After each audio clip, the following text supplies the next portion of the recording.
The low hum of jet engines filled the cabin as Flight 432 climbed through the pale morning sky. Clouds floated like islands below, the sunlight gently washing the world in gold. Passengers settled into their seats, some chatting, some sleeping, some lost in their screens. Everything about the flight seemed ordinary, perfectly ordinary, except for the quiet girl in seat 14A.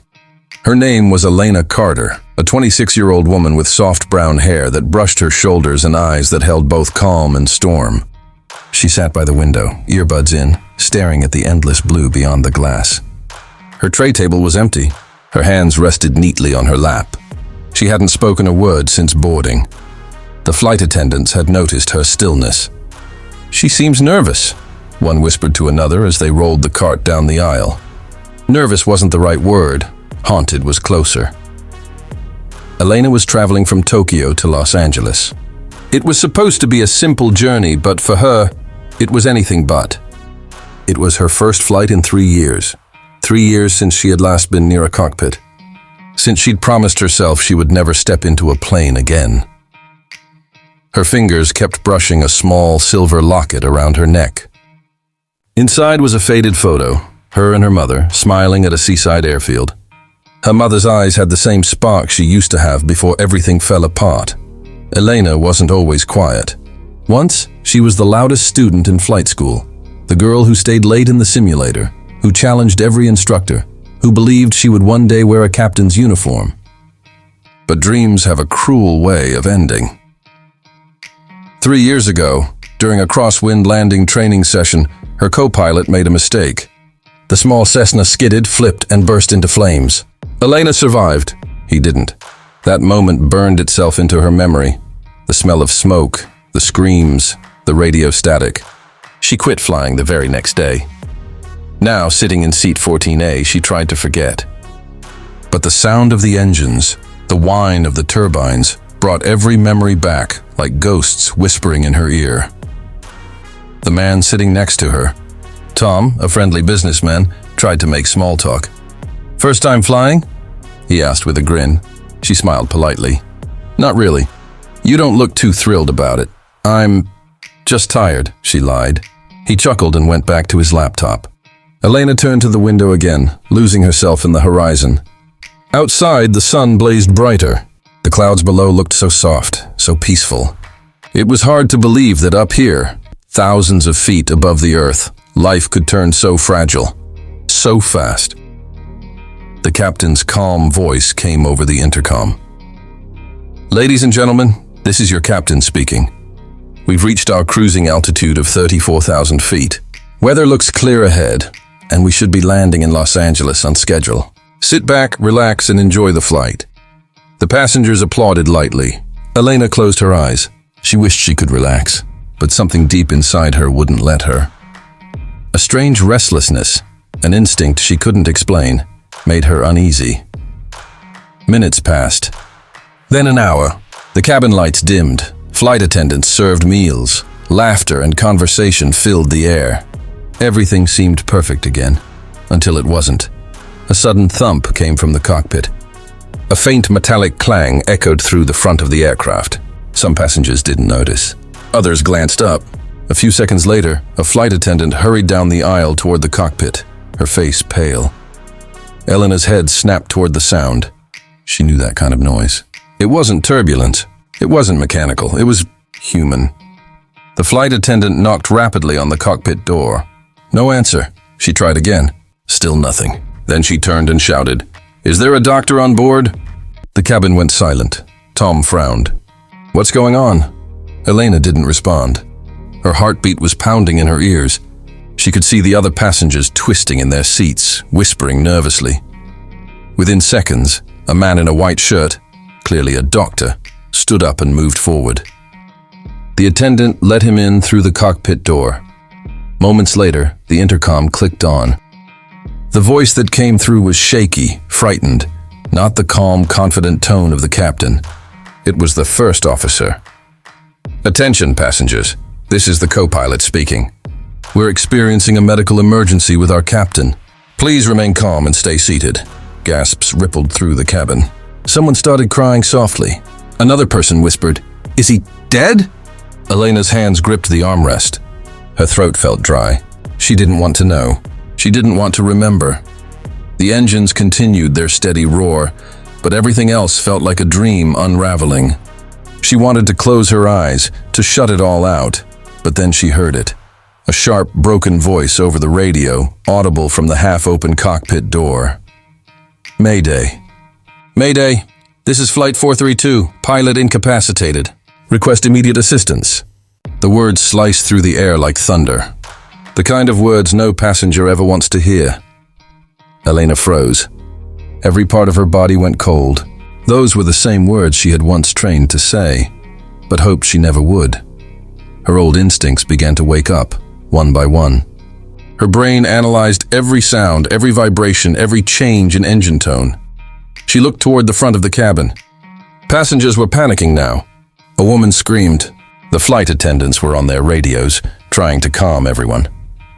Elena's breath quickened. She wanted to stay seated. She wanted to be the quiet girl in seat 14A. But deep down, she knew that wasn't who she really was. Not anymore, because somewhere between the roar of the engines and the trembling of her heart, the pilot inside her had just woken up. The sound of chaos filled the cabin, gasps, crying, murmurs of confusion. The intercom clicked again, and the trembling voice of the first officer tried to cut through the noise. "This is your co-pilot speaking. Please remain calm. We are handling the situation." But he didn't sound calm at all. His voice cracked, and behind the thin cockpit door, something metallic clattered again. The passengers exchanged nervous glances. The plane jolted slightly, just enough for drinks to spill and hearts to skip a beat. Elena's pulse was racing. She could feel the pressure building in her chest, the same adrenaline she used to feel during flight simulations. Except this time, there were no instructors, no do-overs, no safety nets. Tom, the man beside her, gripped the seat in front of him. "What's happening?" he asked, his voice shaking. Elena didn't answer. Her instincts were screaming louder than her fear. Something was very wrong. She looked toward the cockpit again. The flight attendant was pale, whispering frantically into her headset. Another attendant was trying to calm the passengers. "Please, everyone, stay seated. We're handling the emergency." But Elena could see it in their eyes. They were terrified too. The aircraft suddenly dipped to the right, not sharply, but enough to make everyone grab their armrests. A few screams echoed through the cabin. The lights flickered, and the familiar tone of the autopilot disengaging beeped faintly from the cockpit. Elena knew that sound. The autopilot was off, and that meant only one thing. Someone was fighting for control. Without thinking, Elena unbuckled her seatbelt. "Miss, please sit down," a flight attendant shouted. Elena looked at her, calm but firm. "I can help. I was trained as a pilot." The attendant froze. "You're a pilot?" Elena hesitated, then nodded. "Not current, but I can fly. Let me help him before it's too late." For a moment, the attendant didn't move. Then another jolt hit the plane, this one sharper, louder. Overhead bins rattled, luggage shifted. People screamed, "Get her in there!" Someone shouted. The attendant rushed forward and opened the cockpit door, waving Elena inside. The sight that met her eyes stole her breath. Inside the cockpit, the captain lay slumped in his seat, his face pale and slick with sweat, oxygen mask hanging loose. The first officer, a man barely in his 30s, was gripping the yoke with white knuckles, trying to keep the plane level. "Who are you?" he gasped, eyes wide with fear. "Elena Carter, former flight school trainee. I can help you." He didn't hesitate. He just nodded. "Take the right seat." Elena slid into the co-pilot's chair. Her hands trembled for just a second before instinct took over. The instrument panel was alive with warning lights. Autopilot fail, wide press low, fuel imbalance. She swallowed hard. "What happened?" Captain collapsed. "Heart attack, I think. I was handling it, but autopilot failed during turbulence. Controls are sluggish. Something's wrong with the hydraulics." Elena scanned the gauges quickly. "You're right. We've got partial pressure loss. Manual control's our only option." The plane dipped again, alarms blaring. The first officer cursed under his breath. "She's heavy on the left." "Compensating," Elena said, taking the yoke. Her hands moved with precision, smooth, steady. The wings leveled and the cabin steadied. For a moment, silence. Then, the radio crackled to life. "Flight 432, this is Tokyo Center. We read your Mayday. Confirm situation." The first officer grabbed the mic. "Tokyo Center, Flight 432, captain incapacitated, systems malfunction, attempting manual control. Roger that. You're cleared to divert to Naha Airport, Okinawa. Fuel check?" Elena looked at the gauge. Her stomach dropped. "We're low." "Too low for Naha." The co-pilot's voice trembled. "Nearest alternate," she thought quickly. "We can try Amami Airport. It's closer, shorter runway but doable." "Copy that. Flight 432. You are cleared for emergency landing at Amami. Runway 03 active." The words felt both like relief and a challenge.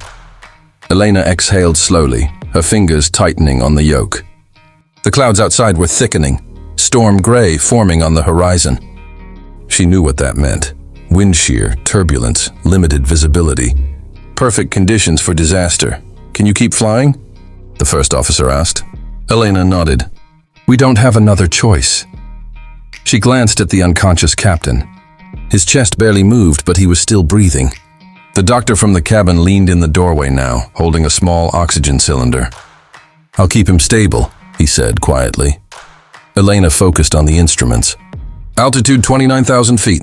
Descent rate steady. Speed just under 280 knots. Not ideal, but manageable." Her heart pounded, but her hands were steady. The years of training she thought she'd thrown away were suddenly saving everyone on board. "Okay," she whispered. "Let's bring them home." The co-pilot gave her a faint, nervous smile. "You sure you're ready for this?" Elena looked straight ahead, her reflection faintly visible in the glass. "I wasn't ready 3 years ago," she said softly. "But I am now." The cockpit shook again as the plane hit another patch of turbulence. Warning lights flickered.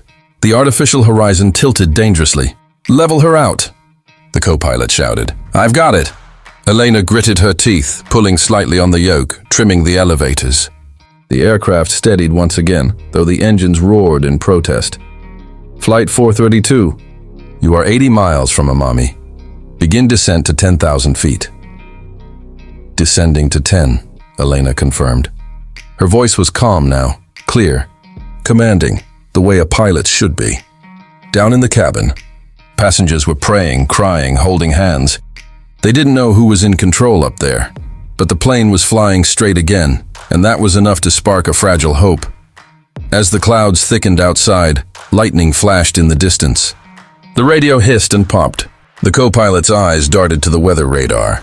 "We've got a storm cell forming ahead." Elena stared at the glowing screen. The storm looked angry, alive. "Then we fly through it," she said quietly. "We don't have time to go around." The co-pilot looked at her in disbelief. "That's suicide." "It's survival," she replied. "We get through this storm or we don't get anywhere." The two locked eyes for a long second. Then, without another word, Elena pushed the yoke forward and Flight 432 began its descent, straight into the heart of the storm. The first flash of lightning lit up the cockpit like a camera flash. For a brief, blinding instant, Elena saw the storm ahead, a boiling wall of gray clouds, shifting like an angry sea. Then came the thunder. The sound rolled through the fuselage, deep and menacing, as Flight 432 dove straight into the turbulence. The plane jolted violently. Overhead bins rattled. Luggage fell. Passengers screamed. The entire cabin filled with the metallic shriek of wind tearing past the fuselage. Elena's hands gripped the yoke, her knuckles white. "Hold on," she shouted to the co-pilot. The co-pilot, his name tag read Ryan, fought with the rudder pedals. "Wind shear! Severe downdraft!" "Compensating. Trim 2 up," she barked back. The aircraft dropped 200 feet in an instant. Oxygen masks swayed wildly. A woman's cry echoed through the cabin. "We're going down." But they weren't, not yet. Elena forced the nose level, fighting the storm's grip. The altimeter spun crazily, the artificial horizon tilting like a ship in rough seas. She could barely see the runway icon on the navigation screen through the interference. "Auto throttle's unstable," Ryan warned. "Switch to manual thrust." "Fuel's uneven again." "Then cross-feed it. We can't afford an engine flame-out right now." Her voice was calm but firm, the kind of tone that made people believe she'd done this 100 times before. Inside, though, her heart was hammering. Her body trembled with adrenaline. She had trained for bad weather, for crosswinds, but not for this. Not while flying a passenger jet with 178 souls on board. Lightning flared again, closer this time. The cockpit filled with static. The instruments flickered. For a moment, the altimeter froze, and the radios hissed into silence. "Tokyo Center, this is Flight 432. Do you read?" Ryan tried again. Only static answered. They were alone now. Elena glanced out the cockpit window. Sheets of rain battered the glass, blurring the world into chaos. She could barely see the wingtips, which shuddered with each gust. She adjusted the throttle manually, coaxing the engines to maintain steady thrust. "Engine 2's fluctuating," Ryan shouted. "Keep it within limits. Don't overcorrect," she ordered. Her hair clung to her forehead, damp with sweat. The cockpit temperature rose, the air thick with tension. The captain still lay unconscious behind them, the doctor holding an oxygen mask to his face. Elena's mind flicked back to the last time she'd been in a cockpit, a simulator in her flight academy. The instructor had told her, confidence isn't about not being afraid. It's about acting anyway. Now she finally understood what that meant. "Altitude 10,000 and holding," Ryan said, relief flickering in his tone. "Good," she replied. "Now let's find that runway."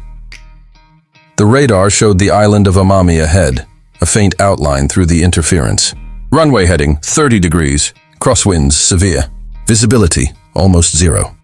Elena switched on the landing lights. The beams cut through the rain like white swords but revealed nothing beyond the storm. "Speed check," she said. 250 knots. Bring it to 210. Flaps 1. The mechanical sound of flaps deploying filled the cockpit. The plane shuddered again. Lightning struck somewhere nearby, illuminating the storm clouds like veins of fire. Inside the cabin, passengers were praying, crying, clutching each other's hands. The flight attendants crouched in the aisles, shouting instructions, trying to calm the panic. But every dip, every jolt, made their faith waver. Elena's voice came through the speakers, steady and commanding. "This is Elena Carter. I'm assisting the co-pilot in the cockpit. We are flying through a storm, but we are in control. Please remain calm and fasten your seatbelts. We're going to get through this." Her tone wasn't trembling. It carried strength, hope. Down below, people started whispering prayers with more conviction. Back in the cockpit, Ryan exhaled shakily. "They believe in you?" Elena managed a faint smile. "Then I can't let them down." A new warning flashed red. Wind, sheer ahead. "Brace!" Elena shouted. The plane dropped again, hard. A sickening plunge that sent everything airborne. Coffee cups hit the ceiling, papers flew, a child screamed. Ryan's head slammed against the headrest. "Recovering!" Elena gritted her teeth, pulling back gently on the yoke, easing power. Too much pull and they'd stall. Too little and they'd lose lift. Her instincts took over, small corrections, not panic moves. The aircraft leveled out, wings trembling but stable. Ryan stared at her in awe. You just saved us from a microburst." Elena didn't look up. "We're not done yet." Outside, the storm began to thin slightly, the first hint of clearing ahead. Through the mist, distant city lights glimmered. "There," she pointed. "Runway in sight, 1 o'clock. Ryan blinked. "I can't see it. Trust me, it's there." He didn't argue. He trusted her now completely. "Flaps 2, she commanded. "Gear down." The landing gear deployed with a heavy thud beneath them. Speed 180. 180 confirmed. Rain still hammered the windshield, the wipers barely keeping up. The runway lights grew brighter now, tiny dots stretching into the darkness. "Crosswind from the right," she muttered. "We'll need to crab it in." Ryan gave her a nervous look. You mean side-slip landing? Exactly. You keep the power steady. I'll handle the rest. The wind howled as they approached. The aircraft tilted slightly, nose pointed against the crosswind, wings steady under her command. The runway loomed closer, glowing like salvation through the storm. 200 feet. Flare angle ready. Sink rate, watch it. I've got it, she said softly. Her fingers tightened. Her heart pounded. Every second stretched into eternity. Then, touchdown. The wheels screeched, sparks flying as rubber met wet concrete. The aircraft veered slightly left, Elena corrected instantly, aligning it dead center. Reverse thrust roared. The plane slowed, tires splashing through puddles. And then, silence. They had landed. For a few seconds, no one spoke. Then the cabin erupted, cheers, sobs, applause. People hugged strangers. Flight attendants cried openly. Ryan slumped in his seat, staring at her. You just did the impossible. Elena's hands trembled slightly as she released the controls. No, she whispered. I just did what I was trained to do.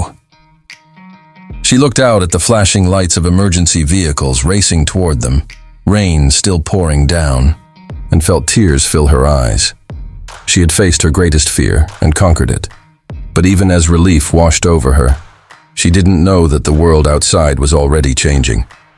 Within hours, her name, Elena Carter, would spread across every news channel. The quiet girl from seat 14A had just saved 178 lives. For a few moments after touchdown, there was only silence, no movement, no sound, just the deep hum of the engines winding down and the faint patter of rain against the windows. Then came the applause. It started from the back, hesitant at first, then growing louder, wave after wave of clapping and cheering. Passengers cried, hugged, and whispered prayers of gratitude. Someone shouted, "She did it! We're alive!" Elena Carter sat frozen in the co-pilot's seat, her hands still resting on the yoke. Her arms ached, her throat burned, but she couldn't stop staring at the rain-smeared runway ahead. The lights glowed through the fog like distant stars. She'd done it. Against every fear, every doubt, every ghost of her past, she had brought them home. Ryan turned toward her, his voice shaky with exhaustion and disbelief. "Elena, you just saved us all." She looked at him, dazed. "Did we really land?" He laughed softly. "We're on the ground, Captain. Captain." The word hit her like a wave. For 3 years she had run from that identity, buried it under guilt and fear. But right now, hearing it again, it didn't hurt. It felt right. A soft knock came from behind. One of the flight attendants, her mascara streaked from tears, peeked through the cockpit door. "Emergency crews are here," she said breathlessly. "They want to evacuate the passengers safely." Elena nodded weakly. "Go ahead. Make sure they're okay." As the cabin lights came back on, the emergency vehicles surrounded the aircraft, sirens flashing red and blue in the rain. Firefighters, paramedics, and airport staff rushed toward the plane. The storm had finally begun to ease, the thunder fading into the distance. Elena stood, her legs trembling. She glanced at the unconscious captain, still breathing, his pulse faint but steady. The doctor nodded reassuringly. "He's alive," he said. "You bought him enough time." Her knees almost gave out with relief. When the paramedics entered, they gently lifted the captain onto a stretcher. One of them turned to Elena. "Ma'am, we'll take care of him." "You did the impossible up here," she could barely respond. The weight of it all was crashing down, every second of the flight replaying in her mind. The thunder, the alarms, the fear, the calm she'd forced herself to find. Ryan touched her shoulder. "Come on, let's get some air." They stepped out onto the wet tarmac. Rain drizzled over the glowing runway, steam rising from the warm engines. The air smelled of jet fuel and victory.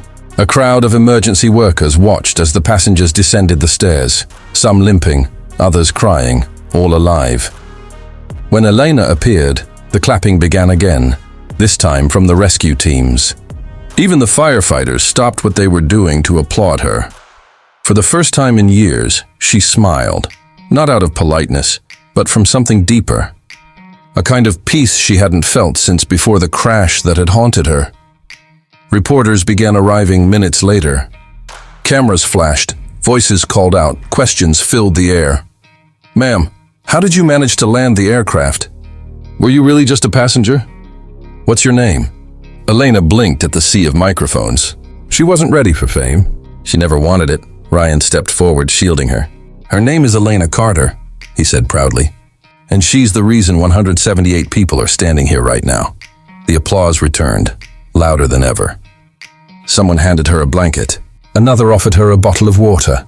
Through the chaos, Elena caught sight of a young girl, no older than 10, staring at her with wide, tearful eyes. The girl's mother whispered, "That's her, sweetie." "The pilot who saved us." The child smiled shyly and waved. Elena waved back, her heart swelling. Later, inside the terminal, officials surrounded her, airport authorities, paramedics, airline staff. Everyone wanted to thank her, but she barely heard their words. Her mind was far away, thinking of her mother's voice, the one that had told her, "One day, you'll do something that matters." That day had come. Hours passed.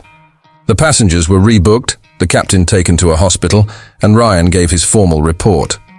But Elena sat quietly in the corner, still wrapped in the emergency blanket. Watching the sun rise through the terminal windows, Ryan approached and sat beside her. "They want to interview you live on TV," he said with a grin. She laughed softly. "I don't think I'm camera material. They'll probably call you a hero." She looked down. "I'm no hero, Ryan. I was just in the right seat at the right time," he smiled. "That's what all real heroes say." She looked out at the dawn breaking over the wet runway. The storm was gone now, replaced by a sky painted with orange and gold. For the first time in years, Elena felt light, free. The ghosts of the past had finally loosened their grip. A news report played softly on a nearby screen. Breaking news. Flight 432 makes miraculous landing after captain collapse. A young woman, identified as former pilot trainee Elena Carter, assisted the co-pilot in safely landing the plane, saving 178 lives. Aviation officials are calling it one of the most extraordinary in-flight rescues in history. She watched it quietly. Her name didn't make her flinch this time. Instead, she smiled, a small, knowing smile. Ryan nudged her. "What will you do now?" Elena thought for a moment, then looked at the sky. "Maybe it's time I start flying again," he grinned. "The world could use more pilots like you." Elena stood, watching another plane lift off into the brightening sky. Its engines roared as it climbed, leaving a silver trail behind. She touched the silver locket around her neck, whispering, "I did it, Mom." Then she turned, walking toward the terminal doors as reporters called her name and cameras flashed. But she didn't look back. For years, she had been the quiet girl in seat 14A. Now, she was the woman who flew through a storm and rewrote destiny. And though the world would remember her as a miracle, she knew the truth deep down. It wasn't a miracle. It was courage, pure human courage.